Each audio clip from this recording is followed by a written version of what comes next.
നിരവധി LPG പ്ലാന്റുകളും വിതരണ കേന്ദ്രങ്ങളും പ്രവർത്തിക്കുന്ന കൊച്ചി ഇരുമ്പനത്ത് പ്രതിസന്ധി രൂക്ഷമാണ്. 200 വാഹനങ്ങൾ വന്നുപോയിരുന്നിടത്ത് 50 ചുരുങ്ങി. ഇരുമ്പനത്ത് Bharat petroleum corporation limited, Indian oil corporation എന്നിവയുടെ പ്രധാന LPG വിതരണ പ്ലാന്റുകളും ടെർമിനലുകളും പ്രവർത്തിക്കുന്നുണ്ട്. പശ്ചിമേഷ്യയിൽ യുദ്ധം രൂക്ഷമാകുന്നതോടുകൂടി അതിന്റെ പ്രത്യാഘാതങ്ങൾ ഇന്ത്യയും നേരിടുകയാണ്. ഇന്ത്യക്ക് യുദ്ധത്തിൽ പങ്കൊന്നുമില്ലെങ്കിൽ പോലും വലിയ രൂക്ഷമായ പ്രതിസന്ധിയാണ്, പ്രത്യേകിച്ചും ഊർജ്ജ പ്രതിസന്ധിയാണ് ഇന്ത്യ നേരിട്ടുകൊണ്ടിരിക്കുന്നത്. രാജ്യത്താകമാനം LPG സിലിണ്ടറുകൾക്ക് രൂക്ഷമായ പ്രതിസന്ധിയാണുള്ളത്. അതുപോലെ തന്നെ സംസ്ഥാനത്തുടനീളം പല ഹോട്ടലുകളും ഇതിനകം അടച്ചുപൂട്ടിയിട്ടുണ്ട്. നിരവധി, അതായത് പ്രത്യേകിച്ചും ടൂറിസം മേഖല സജീവമാകുന്ന ഒരു സാഹചര്യത്തിൽ ആ ഒരു സമയത്താണ് ഈ ഒരു വലിയ പ്രതിസന്ധി രൂക്ഷമായി ബാധിച്ചിരിക്കുന്നത് എന്നുള്ളത്. നമ്മളിപ്പോൾ ഉള്ളത് കൊച്ചിയിലെ ഇരുമ്പനത്താണ്. നിരവധി LPG ഔട്ട്ലെറ്റുകൾ, നിരവധി LPG പ്ലാന്റുകൾ, ടെർമിനലുകളൊക്കെയുള്ള ഇടമാണ്. ദിനം പ്രതി 200ഓളം വാഹനങ്ങൾ ഒരു ദിവസം വന്നു പോകുന്ന ഇടം. അവിടത്തെ ഒരു ദിവസം വിവിധ പ്ലാന്റുകളിലായി ഈ കണക്ക് എപ്പോഴും മിനിമം ഒരു 20 വാഹനങ്ങളെങ്കിലും വന്നു പോകുന്ന ഒരു കണക്ക് സൂക്ഷിക്കുന്നുണ്ട്. പക്ഷേ ഇപ്പോഴത് 50 ചുരുങ്ങിയിട്ടുണ്ട്.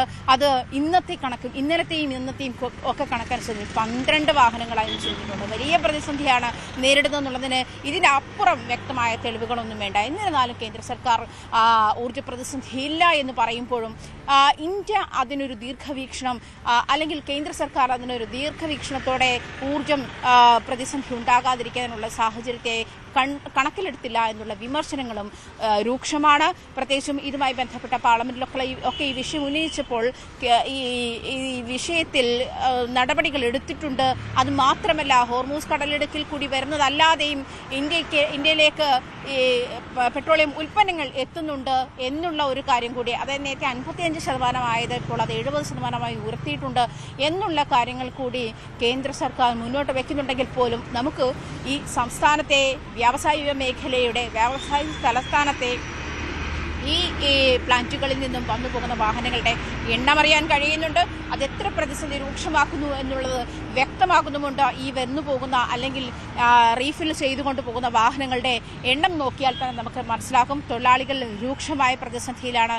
ഇതിന് മുന്നിൽ ഇതിനെ ആശ്രയിച്ച് ജീവിക്കുന്ന ആളുകൾക്ക് തൊഴിലില്ലാത്ത ഒരു സാഹചര്യം. കാരണം ഈ വാഹനങ്ങൾ വന്നുപോയാൽ മാത്രമേ അവർക്ക് കൂടുതൽ ജോലി അവസരങ്ങൾ ഉണ്ടാവുകയുള്ളൂ. അതുപോലെ ഇതിന് മുന്നിൽ ഇരിക്കുന്ന ലോട്ടറി വിൽപ്പനക്കാർ, ഈ ഡ്രൈവർമാരുടെ അല്ലെങ്കിൽ ഇതിലേക്ക് വന്നു പോകുന്ന ആളുകളുടെയും ഒക്കെ സഹായത്തോടു കൂടി ജീവിക്കുന്ന ആളുകളാണ് ഈ ലോട്ടറി വിൽപ്പനക്കാരൊക്കെ. അവരുടെയും ജീവിതം താറുമാറാകുന്ന സാഹചര്യമുണ്ട്. തൊഴിലാളിക്കാണ് പണിയില്ല. പിന്നെ ഏറ്റവും കൂടുതൽ ബാധിച്ചിരിക്കുന്ന വീട്ടിലെ അടുക്കളയിലും അതുപോലെ തന്നെ ഹോട്ടലുകളുടെ എല്ലാം പൂട്ടി.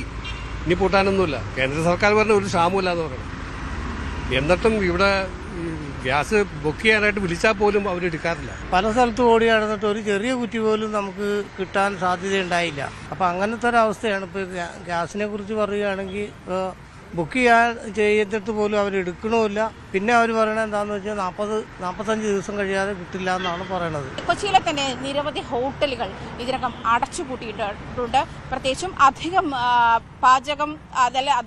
പാചകവാതകം സമയം കുക്ക് ചെയ്യാൻ സമയം കുറവ് ആവശ്യമുള്ള ഭക്ഷണപദാർത്ഥങ്ങൾ ഒഴികെ ഇപ്പോൾ കൊച്ചിയിൽ ഒന്നും അവൈലബിൾ അല്ലാത്ത സാഹചര്യം. ചായക്കടകൾ അടച്ചുപൂട്ടുന്നത്, അതുപോലെ അധിക നേരം കുക്ക് ചെയ്യേണ്ടുന്ന ഭക്ഷണങ്ങളൊന്നും കിട്ടാത്ത സാഹചര്യം.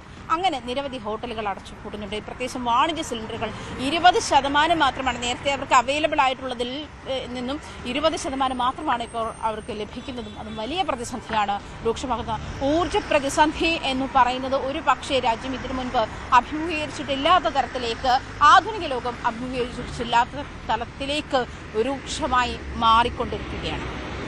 ക്യാമറമാൻ NR മനോജിനൊപ്പം ആജ്ഞ രവീന്ദ്രൻ, ന്യൂസ് 18 കൊച്ചി. കൂടുതൽ വാർത്തകൾക്ക് news 18 Keralam YouTube channel subscribe ചെയ്യുക.